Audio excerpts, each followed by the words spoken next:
Well, we will call to order. This is the Boise Parks and Recreation Commission monthly meeting.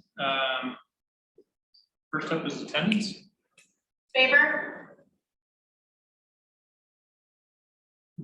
Commissioner Baber, you may need to unmute and just say that you're here.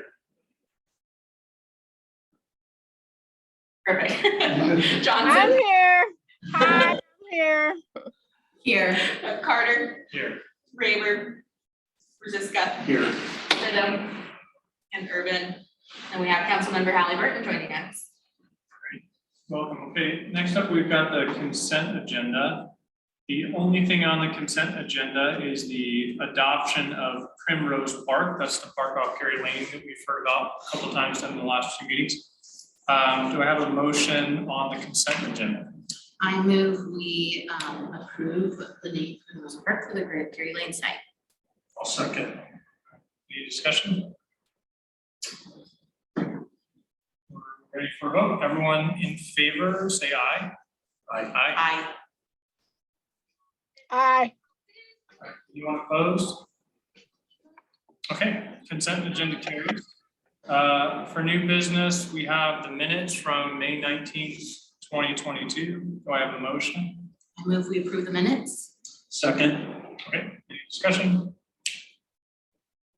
Okay, we will vote. Anyone in favor, say aye. Aye. Any opposed? Okay, motion carries. And now we've got two informational items. And I'll turn it over to staff. Okay, Mr. President, Commission members, we're flipping the agenda. It was, I think, pools was the first item on the agenda. We're going to go with the second item on the agenda, which is our pesticide reduction program. And Danny Root from our park team is here with us today to give an update on where we're at with the program that's now 3 years in the making. So I'll turn it over to Danny. Thank you, President Carter, Commission members. Thanks for having me out here today. I remember in 2020, when I gave the presentation proposing this pesticide reduction pilot program, I was asked to come back with an update. So this is a good time. A lot has happened in the last 3 years. This was our original plan for the pesticide reduction pilot program. We had originally planned for it to be a 2-year pilot that would move into an implementation phase this season. Largely due to the situation surrounding 2020, we decided to extend it for a year. We weren't able to implement all the strategies that we wanted to that first year. And also we thought it would be a good time to expand the program as well. I'll speak a little bit on that further along here to get more feedback from the public as well. So we will be moving into the end of our pilot program at the end of this year with implementation starting in 2023. A couple things to keep in mind throughout this presentation. First, we had always planned and we still plan for this to culminate in policy changes, mainly to our chemical management guidelines of Parks and Recreation. So we will be making changes to that this fall in accordance to feedback that we've gotten from the public. And second is that this program was always focused on reduction, not necessarily elimination of pesticide use. So I just wanted to make that clear going in. Although we have gone the elimination route with a couple of products that we've deemed necessary. So I'll talk about that as well. So this is an overview of our original pilot sites. We had 9 pilot sites, and we sought to sort of get them spread out, distribute them over the city, as well as get a good distribution of uses and user groups in these park sites. For each of these park sites, we made a plan. This is all background information. I'm going kind of quickly through it, but please stop me if you have any questions. For each of these park sites, we made a plan, a specific plan for each park site with reduction goals and implementation strategies, as well as sort of, this was actually a poster from one of our public meetings at the beginning that we kind of snuck in before we shut down for the pandemic. We didn't know we were sneaking in at the time. In hindsight, we were. But we gave people an idea of what they could expect to see with our maintenance changes that we were going to make.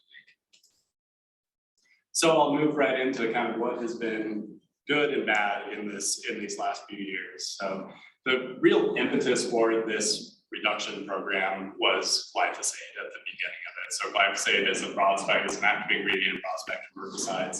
It's the active ingredient in Roundup. It's been very much in the public eye over the past decade and increasingly so. The subject of many lawsuits against Bayer, the overarching company of Monsanto now. And our glyphosate reduction efforts have been very successful. We use glyphosates as in parks mainly. In most of our manicured parks, we use glyphosate around the base of trees. We call them tree wells to control vegetation growth around those areas and also on hard surfaces. We've pivoted to some weed burning on some hard surfaces and on tree wells. I'll show you a picture of them in a moment, but we've mainly just discontinued the use of glyphosate around tree wells. That was our first year. You can think of that as kind of our first year. We really focused on glyphosate reduction at our pilot sites. Our second year, we took a look at our insecticide. So neonicotinoids is the class of insecticides that is heavily linked with pollinator decline. This is the product that I was speaking of that we are seeking to eliminate.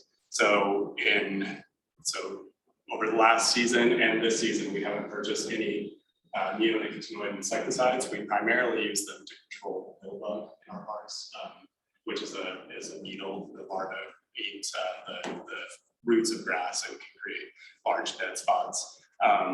We've switched to a different chemical control. We're still using a chemical control for that, but one that's more friendly to the environment. So that was a switch we made system-wide, not just at our pilot sites. So that was a good win in our second year, and that has been very successful as well. We haven't seen any reduced control using the other products that we use. Increased mowing height, I put those in kind of the successful and unsuccessful categories. In some situations, it was very successful. If you're not aware, we tried to increase the mowing height to just make a stand of turf more resilient to invasion by other species. The higher you mow, the deeper the root systems can go and the more healthy the plant would be. And many sites, this was received really well. At some sites, and this had to do with a lot of different factors, and especially like I put here, when it's paired with lower mowing frequency, so mowing every 2 weeks instead of every 1 week, wasn't very well tolerated in some spots. And that's a lot to do with the other species that are there, dandelions and clover. Once you are mowing higher and less frequently, you start to see those flower heads, and that generates a lot of calls to it. My children's favorite flower. Dandelions, of course, that's what I like to hear. So where we can, we have increased the mowing height, but it wasn't successful everywhere. And then I also put increased fertilization and aeration. The only reason I put it in the unsuccessful category is because we weren't really able to implement it at the pilot sites. Only having 9 pilot sites, we weren't able to realize some of the time savings that we hope to achieve with reduced spraying, enough so that we could actually implement these in the pilot sites. That is another benefit this year of expanding our reduced spraying to more park sites. So this year we have expanded, we've reduced 2,4-D application. 2,4-D is our broadleaf herbicide used to control dandelions, clover, other broadleaf in the turf at most of our neighborhood parks. So we've reduced it in most of our neighborhood parks, as well as the glyphosate reductions at those park sites as well. And another benefit of that, like I was saying, is to see what those time savings are actually going to be this year, so that we can plan for the future in our policy changes to see how much of this increased fertilization and aeration we can do in place of that in the springtime. So that's kind of how it's gone. This is what it looks like. So I have a few pictures here. This first picture on the left was taken at Peppermint Park just a few days ago. So you can see our tree wells down here are growing in with longer turf and other plants in some cases. And the reason we don't go in, so without spraying, we're left with mechanical options for controlling these areas around trees. we are hesitant to go in there with string trimmers or mowers because it just has such a high likelihood of damaging the base of the tree when we do that. And with trees being some of our most valuable assets in the park, it may seem like a small thing, you know, a nick here, a nick there, but that can really, over time, reduce the longevity of the tree. And have it decline earlier than it would have otherwise. Some of the damages were really pretty severe as well. It's not all small damage from the mowers and weed eaters. So in lieu of that, we've just let it grow. And you know, this is something that we're still gathering feedback about whether people are okay with this. And in many cases they are. You know, it goes both ways. We have some people say, you know, I'm more comfortable using this space. It has longer grass in it, but I'm more comfortable using it since we're not going to kill this thing. And you know, for the most part, people don't necessarily go to the parks to use these spaces right next to the base of the tree. And most of the park is still available for all of its intended uses. Here you can also see the clover coming in as well here. That's also something that people are kind of split on in our feedback that we've gotten. So yeah, we've gotten feedback both ways. This next picture is from right outside our office, actually. And this site is special because we haven't applied any chemicals on this site in all 3 growing seasons now. So this kind of is showing us the longer term effects of not applying. And you can see we do have dandelions there. We have some other species in there as well. This was kind of taken this was taken earlier in the spring at kind of the height of the dandelion bloom, and also right before we mowed for the week. So this is the most dandelions that we would see at this site. And there are dandelions, you know, and this, you know, I'll say this now. One main goal of this project was to kind of determine what our park users, what people in Boise view as a healthy park in 2022. You know, we have a lot of maintenance activities that are kind of couched in years of kind of this is what we've been doing. This is how you maintain a park. But we are really interested in seeing what people want on our site now. And so, and I'll show you some of the feedback we've gotten here. One question I have to answer. Is there like a educational effort where it's like, oh, you may notice this part of more dandelions or whatever, that's to reduce insecticide use?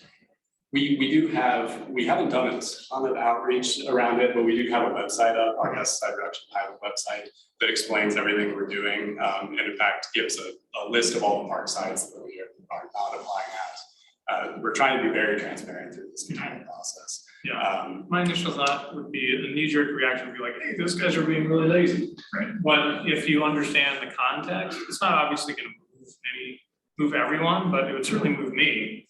You're like, oh, wait a minute, that's intentional, and I actually like that, as opposed to just that's sloppier than being lazy, which I know the Parks Department is not.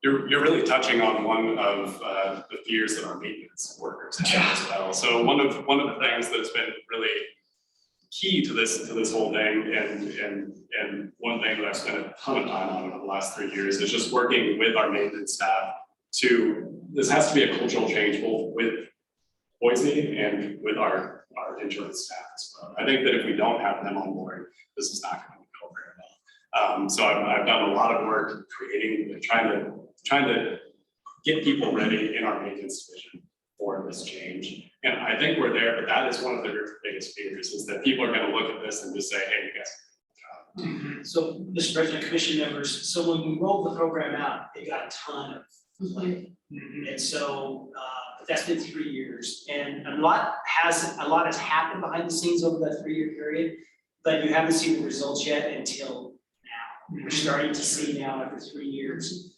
what the effects are with the reduction. And so I appreciate you bringing up, Mr. President, the concern, because I have that as well. So it's time probably this year that we do some more outreach to say, hey, reminder, because we haven't really done that the last couple of years because we didn't need to. Sure. Because things look still pretty good the last couple of years. And it's now, you're seeing, it is starting, especially the tree growth I notice the most is in all our parks. I'm just seeing weeds growing up everywhere. And there's not a lot we can do. You can handhold those, but if we're not gonna use anything to kill them, and Danny will address some of that here in a minute, but there's not a lot of other options, so it's in one way or the other. And again, as Danny said, we're just testing. What is it that, is it important that the intended use of the park continues to be there? Or is the intended use that aesthetically it is beautiful, manicured, no weeds, nothing out of place kind of concept? So we're trying to figure out what people think. That's fair. But now I think we need to this year, and I'll work on that, but we'll need to try to do a quick update. Here's where the program's at, this is what you're seeing, because we're now in that. Well, and just even the concept of what is a weed versus what, you know, I mean, I just planted clover in my lawn around the edges to get it done because I actually didn't realize that was considered a weed. So, Not universally. yeah, no, that's fair, but, It goes great, it stays green. It stays Yeah. green, you don't have to mow it, I have a clover one, you don't have to mow it as often, it's good for the bees. So the argument would be good. Mr. President, Doug, if you are doing some of that outreach, next week is officially pollinator week, National Pollinator Week, and I think the city is preparing a press release related to the latest resolution we just passed for trees and the pollinator-friendly designation. But potentially this project, and I guess the naming of primrose, which is also a pollinator, might be something that we could try to push or include in some of those outreach efforts. So, Yeah, good point, Mr. President, Councilmember Halliburton, yes. Thank you. sorry for derailing. No, absolutely, Mr. President. They, you know, and I don't want to make it sound like we haven't done any outreach. I've been going to most of our events that we have surrounding pollinators with our at our pollinator gardens and things like that. I've been attending those, talking about this pesticide reduction pilot program.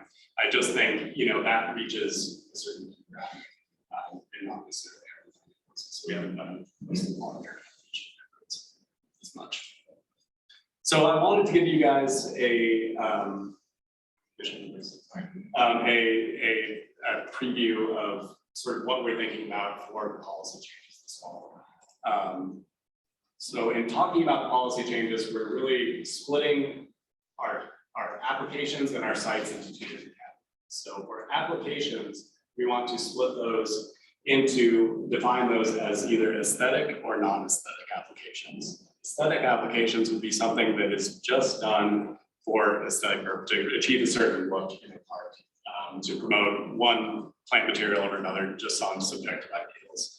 A non-aesthetic application would be something that has some functional benefit to our land use. So a public health benefit, environmental benefit, or, you know, anything like a treatment to an invasive species or something on the noxious weed list, among others. And then we split our sites into sites where we would allow some aesthetic applications and where we would not allow aesthetic applications. So these sites on the top are where we would allow, or where we're thinking we're going to allow some aesthetic applications. So these are sites where we depend more on the aesthetic of the park site. So sports fields, sites with special events for downtown Florida parks with those big special events. Golf courses, our pools are a little bit of a special case, which I can talk on if anybody's interested. Our right-of-ways are also a special case. And I can discuss those, but just for the sake of time, I'll move on. Neighborhood parks and open spaces are where we would not allow aesthetic applications. And those are the areas where we see more concern over the use of those chemicals as well. Open spaces is special as well because really no application we make to our open spaces is aesthetic. It's all to control invasive species for the most part. So that's why that is there. So when we cut out sort of this portion of our applications, looking over the last 10 years of data of applications, we expect that we can achieve about a 30 to 40% reduction in overall pesticide use. That still remains to be seen. We haven't put it into practice yet, but it should result in about a third reduction in our 2,4-D applications and about a 25% reduction in our glyphosate applications as well, which will give us, since those are our two most used products, or active ingredients in our products, we expect that will get us between 30 and 40%. So, like I said, we have been getting we got a bunch of feedback at the beginning when we did those outreach meetings. It trickles in every season. We have been getting a little more this season because we rolled it out to more parks. But it remains to be about 80% positive. I didn't change this number. I think we're sitting at 77% right now, positive feedback. And, you know, I just like to emphasize that we're going to take all of this into account when we're creating our policy changes this fall. You know, we have people who are very supportive, want us to go further in reducing pesticide use. We have people who are really appreciate that traditional park. Let's make those changes. We want to find a middle ground in there. And I'll also mention we have been working with INCAP, the Northwest Center for Alternative Pesticides, throughout this process. They've been extremely helpful, providing guidance and counseling through this process. I also expect to work with them when we do policy changes as well. That's what I have. That's the update. If President Carter, Commissioner members, if there are any questions. I do have one question. Reading here, you know, what kind of, I was curious about what the negative comments were, you know, whether it was they just didn't like the look of the park, but are you seeing a lot of concern that people are going to get dandelions in their lawn? Like, I'm trying to figure out what the negative, you know. Yeah, President Carter, Commission member, that is definitely a big concern. You know, one viewpoint is that, you know, if we don't control our weeds here, and like we discussed, that term weed is a subjective term. Not everybody is concerned about that, but there are people who are concerned about that, who take the time and spend the money to treat dandelions or other species in their own property. You don't want those weed seeds. So that is a concern. Thank you. I really appreciate this change. I think it's really neat to be able to have your dog and your kids play on a place that you don't have to worry about, you know, chemicals and pesticides. And I just thought those trees looked like they had cute skirts on. Yeah. So. Yeah, Mr. President, Commission members, it's the right thing to do. Mhm, And we hope we can continue down the right path. mhm. But even as the Parks and Recreation Director, I see value of bright, green, beautiful, Sure. manicured, lovely parks. It's awesome. Mhm. But to get that point until Danny comes up with this magical material that will allow that to occur with the reduction in the synthetic chemicals that we really don't want to keep using, right, at the end of the day. And so, so we'll continue down this path and see how tolerant our citizens are. Yeah, I was gonna say, I don't know how we would make our pollinator goals without the help of the Parks Department, because that is a lot of our green space in our city, you know? Yeah, and I think just to comment, which dovetails on my earlier one, which is like, I could see, and I think there's some validity to the idea that a public place that looks unkempt or sloppy or like no one cares, kind of, you know, there's broken windows hypothesis, right? Where that, you know, incentivizes or at least doesn't deter other behavior and people like take care of it, but there's got to be a way where this can be viewed appropriately as stewardship, and this is not sloppy, this is intentional, and this is, you know, a deliberate step, and there's not trash, there's not, you know, so yes, it may not look like a, you know, maybe not even traditional, but, you know, over the past, a post-war, you know, ideal lawn, something like that, but it's not a sign of laziness or, you know, lack of care. It's a deliberate choice that this is what we think, you know, properly cared for. Mr. President, I believe Councilmember Sanchez has a question. Councilmember Sanchez, thank you. Good afternoon, everyone. I really like the idea of this, and I also agree that if there's a way for us to communicate to the public that this is intentional and what the reason is behind it, you know, through signage, I think would be wonderful. But I really like the thought that has gone into this, and that at the end of the day, it's about meeting our mission goals. as a city, and not just to preserve the habitat for our insects that we need, but also preserve us as humans. I don't know about y'all, but in the last few years, I have had a very sad number of people in my life be touched by cancer. And I think anything that we can do to minimize chemical exposure to not just, wildlife, but also to us, I think could be great. President Carter, Councilmember Sanchez, yeah, I was trying to be brief, but this has wide-reaching effects. It not only does it benefit our public spaces in the way that we're reducing chemical use and chemical exposure, but also does help us meet our emission goals. We are reducing emissions through this as well. Many of our products that we use are petroleum-based as well, and obviously we use petroleum vehicles to apply them. All of that goes into play here. So that should be taken into account as well. We do have some signs. We've been waiting until we are further along in the process, but it's probably time that we roll those out to increase awareness. Just a comment. And if we could make sure they're bilingual, that would be awesome too. I was just going to comment that in the school district, we played around with some of the work that you're doing. Most of that is with sports fields, and it's really been difficult to get people in let's say, just whether it's baseball or soccer, they want to play soccer on a field. Well, we'd like to increase our grass height, because you have to use less water. So in the drought period, like everybody's been talking about, we'd like to use less water.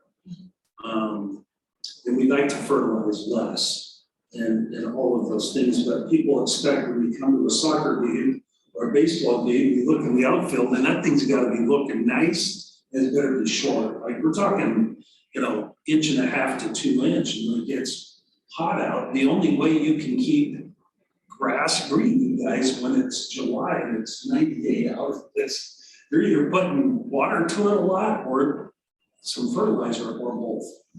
And either one is really, it's hard to say that we're just going to continue doing what we're doing when we should be using less water. We should be using less chemicals. Like you said, it's the right thing to do, right? There's just so many things for. But yeah, there's a little bit of a culture and some education that everything that we're talking about. Why couldn't this work just for green grass out in front of the school? Like we just don't do a huge amount of much in the front of the school, but on the football field and the soccer field and the baseball field, well, maybe we do treat that a little bit differently, but still make some stride to being a little bit more conservative, right? And so it does take a lot of discussion and a lot of communication, because the history of looking at any baseball field in the district, you expect to walk up to that baseball park and go, wow, Field of Dreams. that's really, really nice, right? And I love it. I appreciated Doug's comments, because I too, I walk up and I don't see that big movie. Really nice. And so that'll be important as we continue. I think you guys are really hitting it good about the education and what to expect. This is what we're trying to do. And help us out along the way. Thank you for your comments. Okay, anything else on that? Thank you. Thanks, Dan. Thank you. Good work. We've got the Yes. health and pool planning information presentation. Yes, so, Mr. President, commission members and council members, our two council members on the call have seen this presentation, essentially the same one, Councilmember Sanchez and Councilmember Halliburton that you saw a couple weeks ago. A little alteration on maybe the last slide, but otherwise it's pretty much the same. So commission members, just wanted to bring you into the up to date on where we're at with the recommendation on the status of South and North pools. And as commission members are aware, we have embarked on an engagement process that started back in the late fall, early winter, and has progressed to the point where we have a final report that has been completed by our consultant. We have that report posted online. We can make sure we get a link. Got it in your packet, thank you. And then have done a preliminary presentation to the council on where we're at this point in time and what our citizens have given us feedback on. So we just wanted to run through a quick. Can you see what is on the chat? Sorry, that may just be me. Oh.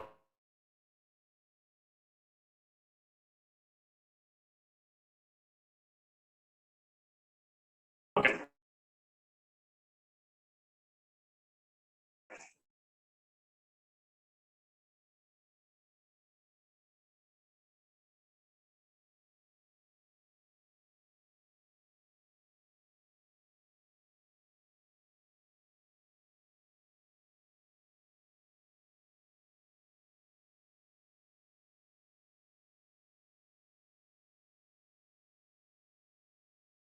It's indoor.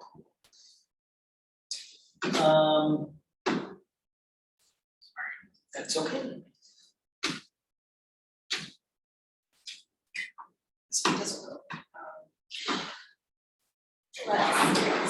We'll move to the next slide when we can.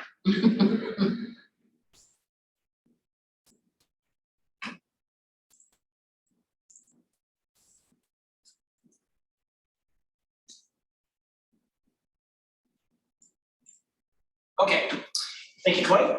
So quick background, Lowell and South Pools, they were constructed around 1953.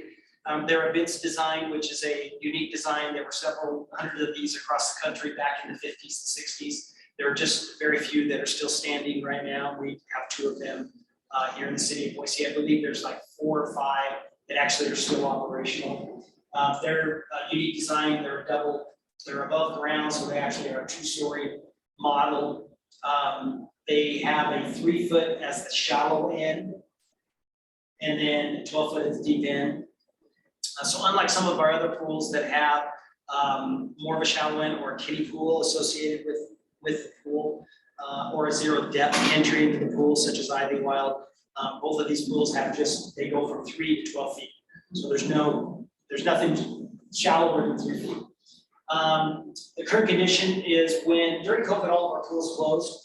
And so we took that opportunity to have our public works team lead a study and hire a couple of consultants on looking at the condition and what would be required to bring the both South and Low up to, really we're looking more at ADA assessments, but what they discovered in the consultant's assessment is that there were also significant plumbing and electrical and some other code deficiencies that were actually out of code, and would not allow us to reopen even if we fixed the ADA assessments, which really is the biggest thing that needs to be done with both of these pools, the biggest deficiency. But in addition to the ADA, we have a lot of other deficiencies as well. So we reopened other pools last year and again this year, but these 2 will remain closed until we can address the code deficiencies.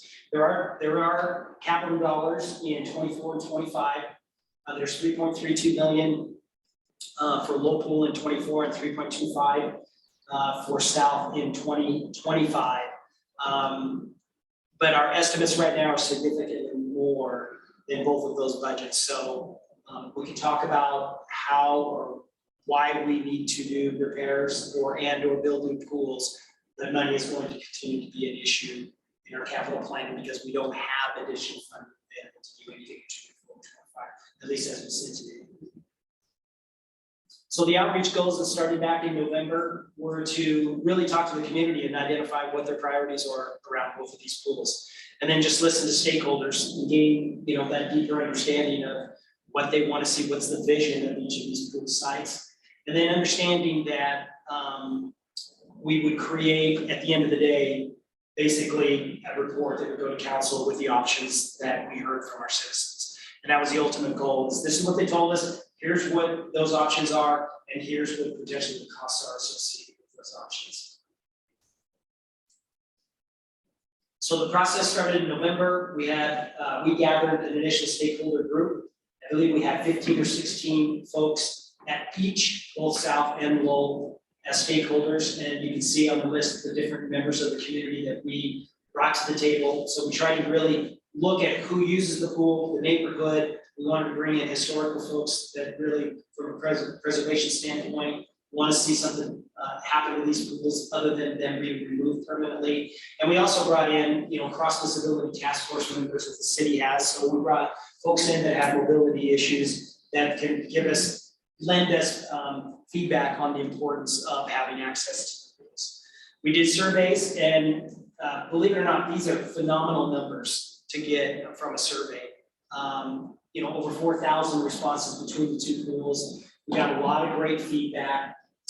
We also held 2 open houses. Thank you, Commissioner Johnson. I believe you attended the South Pool one as well, and heard lots of talk. Lots of feedback. From Yeah. people that you're a commissioner and wanted to bend your ear on things. And so, but they're very well attended. Both were on actually rainy, stormy days. And we still got really good attendance from the public.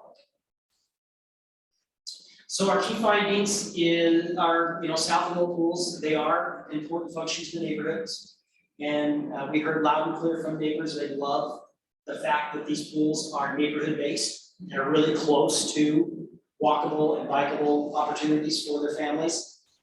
In the survey, one of the questions that was asked was, how do you get to these pools? And number one, and it was by far, was biking and walking. So that's a great accomplishment on our part that we didn't know we were doing in 1953. But that's really a goal, is to have neighborhood-based activities that are accessible without getting in your car and having to drive there. Having a pool that is accessible to all was also a key finding. So there was an important piece to this that people heard loud and clear, regardless of why they wanted to see the pool. These pools maintained either as they are or where the new pools put in, is that they are accessible to everyone. We did ask some questions about, is there something else you want to see here besides the pool? And we heard loud and clear on that one. No, we want, no matter what, we need a pool. And we want a pool at these locations. So there was no support for maybe turning them into skate parks, which is something that had come up 4 or 5 years ago as that an option if these pools ever closed. And then they have a unique history. I think that that the way I would characterize people's feelings, particularly from the historical perspective, is that you have a whole group of people that are just most interested in the preservation and the history of the pool, and we need to maintain it because of that. But there's almost an equal faction, if not even larger, of this nostalgic piece that isn't so much like tied to history. It's just tied to, I learned to swim there, my kids learned to swim there, my grandkids learned to swim there, and I'd love to see more generations in my family and other families enjoy that. It's not so history, it's nostalgia. It's been here. I love it, it's great. And I don't know if anybody saw the article written by Tim Woodward in the Idaho Press Tribune probably 2 or 3 weeks ago. I thought it was good, it was really him going back in history and sharing how he grew up, in the pool. And I think I heard that at both of these open houses a lot, over and over from people, that was really important. So the 2 pools, again, we heard from the public that they are more interested in seeing them rebuilt as opposed to being replaced. So it is preserving the entire structure, bringing it up to code, and preserve that historic and that unique element of that. Anybody sees municipal pool, they know right away what pools those are. They're South of those. And so that Art Deco is very important, that if there was a consideration by the council to look at constructing new pools at this site, that would have to be maintained. And we heard that again from the public. If you're gonna do something different, and it was a smaller faction of the public that said this, like most people want to want the pools rebuilt, fewer want them replaced. But those that want to replace insist that you would need to retain at least some of the historical features. So this was done this year, the cost estimate, and it's very broad ranging. Council and either Councilmember Halliburton or Sanchez can chime in, but I think they got a kick, not a good kick, but a kick out of the -50 to plus 100% of the cost. So when they looked at this, I think one of the council members, and it might have been Councilmember Halliburton, was like, so tell me then, the other end, that's a $12 million pool, then possibly, yes. I mean, that, and our apologies for the estimate, our public works team, this is what the consultants and them have come up with at this point in time. So there needs to be more work done on this, but that 4 to 6 million was a comfort level of a base of the cost, with the 4 million on the lower end of the 4 million being to rebuild, the upper end of the 6 million would be a new pool that would be constructed. And so this was just a quick architect just scribbled these out just to give an aesthetic view of what it would look like potentially if you built it. So it would be more modern. It would have that zero depth opportunity, which basically zero depth is you start with literally an inch and you walk and it just slowly, gradually gets deeper as you go. So it's very conducive to small children to be able to play in a shallow end without having to have a kiddie pool associated with it. So that would be a feature that would have here. It would obviously be built in modern, modern concept with lanes. It would be something that would be also more conducive to lap swimming, which in a circular fashion, which is what you have now with the two pools. It's not, we still do lap swimming there and it works, and those that lap swim there love it. But it's not 2022 lap swimming concepts. So that's kind of just gives you an idea. So the next steps, and this is a slide that changed Councilmember Sanchez and Halliburton per your direction, was we're gonna go back now and our public works team is gonna work with our architect and our consultants to try to get to look at coming closer with that 4 to 6 million on really what that is. They won't be able to get probably above 50 or 60%, because that's about all they can get to with building with the documents to be able to get a bid without actually completing 100%, get it out to bid and get those costs back. So we'll get a better number for our council to look at.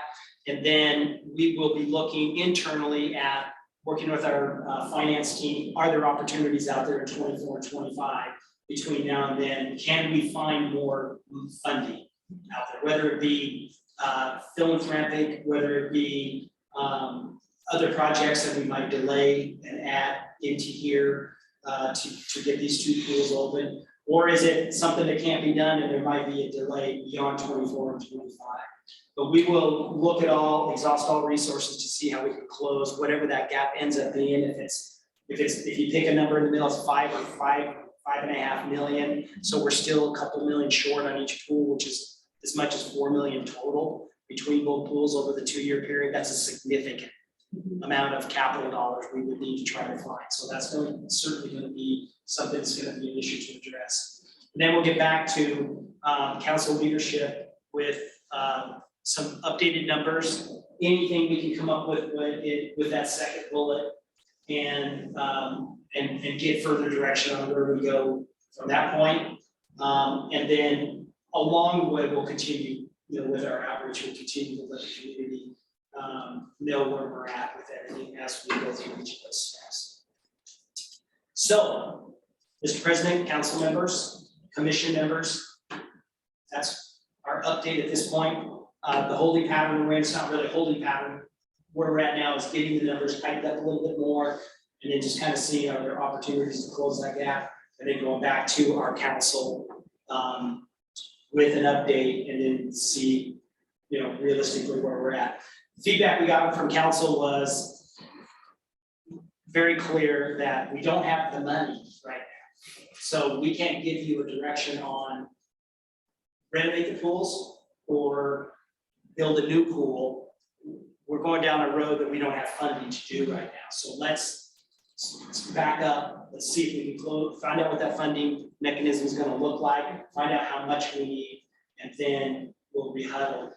But we did not get direction from council on either of those two options that we showed you, one or two, renovate or rebuild. So we've got more work to do, Mr. President, and we'll get on. I have one question. In terms of accessibility, I know, I mean, just from being a mother, I know the zero entry accessibility improves accessibility for small children.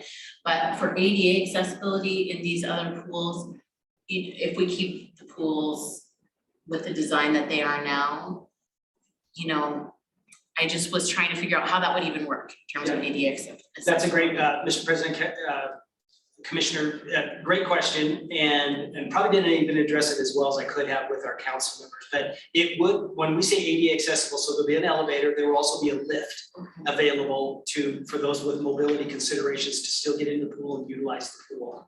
And the deck will be expanded to accommodate the appropriate ADA square footage that needs to be around the deck. And then there'll be an actual building, small building that will be constructed behind each of the pools that would have lockers, showers, restrooms. So that would be, all those would be fully ADA accessible. So this pool will be, other than 3 foot, Right. will be fully accessible for those with mobility considerations. Probably more so because of the lift consideration than if you had a 4-year-old or a 3-year-old Right. child that you're gonna have to be with it. I think the mayor made a great comment. She said, when we went to these pools, we just held our kids. So they could swim. Yeah, I have a comment about that, but we lived closer to Bora Pool when my children were really little, and one day I decided to take them to South, and I had 3 children, 4 and under, by myself, and I had no idea that it was so difficult to get in that pool, because there was only a ladder, so I had to have my 2 older, my 2-year-old and 4-year-old sit on the side of the pool, hoping my 2-year-old, who was prone to jumping into things, didn't jump in and drown before I climbed the ladder with my infant, and then I could only hold all 3 of them in the, and you can't very well say, no, we're not going to the pool today, once you've gotten up on the deck. So it was a difficult, we never went back again until they were old enough to swim by themselves, because I always had to have them within arm's reach. Without stairs or zero accessibility, there's just no way to do that. So that's always been a consideration for me when thinking about that pool, is parents with young children go to pools. And Mr. President, Commissioner, we've heard that from folks as well. We've heard from some that said that save the pools, I like them just the way they are. And with my children, we just went to Ivy Wild, Sure. to the natatorium Sure. until they got old enough to swim, and then now I can go to South and look. So that, you know, there's all kinds of Ways to work that out, yeah. that's why I look to the council members, because it'll be up to them, Right. quite honestly, at the end of the day, what option we go with, and up to all of us to figure out how that gets funded. But Right. there's no need to make a decision at this point Sure. until we figure out what the cost is gonna be and how we're gonna fund it. Any other comments, questions? Yeah. Mr. President, I did have a couple of questions that we kind of ran up to the time block on our council work session that we didn't quite get to. I've got a question as far as, and I'm embarrassed that I don't know the answer to this. If somebody wants to donate funds for the pool, sometimes in our libraries or some other efforts, there's a nonprofit arm fundraising that allows for some of those tax deductions. And I'm wondering if there is that same opportunity when it comes to our pools. Mr. President, Councilmember Howard, there is. Yeah.